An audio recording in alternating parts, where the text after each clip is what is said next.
Bonjour Umberta. Bonjour. Alors j'aimerais qu'on parle avec vous de votre scénario macroéconomique peut-être pour l'année 2024, les idées que vous avez. Alors nous, pour 2024, on prévoit une croissance mondiale qui sera légèrement inférieure à 3%, puisque la croissance sous les économies développées devrait être encore modérée. On a encore, d'après nous, les effets du resserrement monétaire passé qui vont se déployer sur les économies. Et de l'autre côté, il faut prendre en compte les contraintes structurelles sur la croissance chinoise. Après, il y a le phénomène de la désinflation. C'est un processus qui a déjà été bien entamé l'an dernier et nous, on ne voit pas remis en cause la poursuite de ce mouvement-là et donc le retour à la cible progressivement de l'inflation de 2%, que ce soit cette année aux États-Unis ou l'année prochaine en zone euro. Donc le retour progressif vers la cible de l'inflation à 2% devrait permettre aux banques centrales de commencer à baisser les taux directeurs, mais plutôt à partir de la mi-année, autour de cet été, avec 3 ou 4 baisses des taux directeurs pour la BCE et la Fed. Merci. Sur les marchés, quelles zones géographiques vous pouvez privilégier et quelle classe d'actifs privilégiez-vous? En termes de préférence sur les classes d'actifs, en ce moment, nous pensons que la classe d'actifs obligataires, tout confondu, a encore des bonnes opportunités pour l'investisseur, notamment en termes de portage.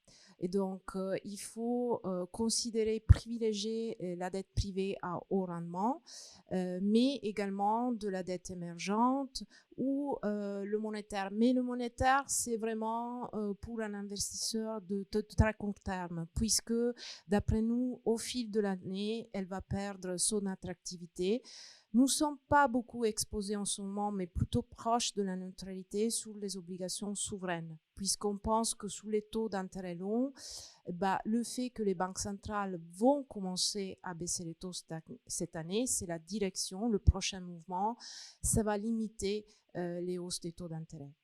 Et puis sur les actions, évidemment, c'est une classe d'actifs, on ne peut pas rester à l'écart de cette classe d'actifs.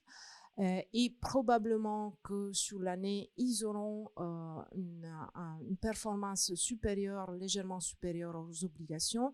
Mais en ce moment, nous sommes plutôt neutres. Pourquoi? Parce qu'il y a beaucoup de polarisation en fait sur le marché, notamment le marché américain. Il est fait par 7 titres. Et il n'y a pas de prime de risque géopolitique qui rentre dans les prix des actions en ce moment. Mais ces risques-là sont contrebalancés par le fait que le scénario de boucle d'or, il est en train de se réaliser. C'est un scénario presque parfait pour les marchés et on ne peut pas ne prendre en compte la thématique de l'intelligence artificielle, donc de la technologie. Donc au sein du portefeuille actions, nous n'avons pas de préférence entre États-Unis et zone euro. Par contre, une légère préférence sur les émergents hors Chine. Et puis, pour compléter un portefeuille qui soit bien diversifié, donc obligations actions, mais aussi les métaux précieux. Merci Umberta de toutes ces observations très intéressantes et une très bonne convention actualiste à toute l'équipe de FIA et Invest. Merci. Merci à vous.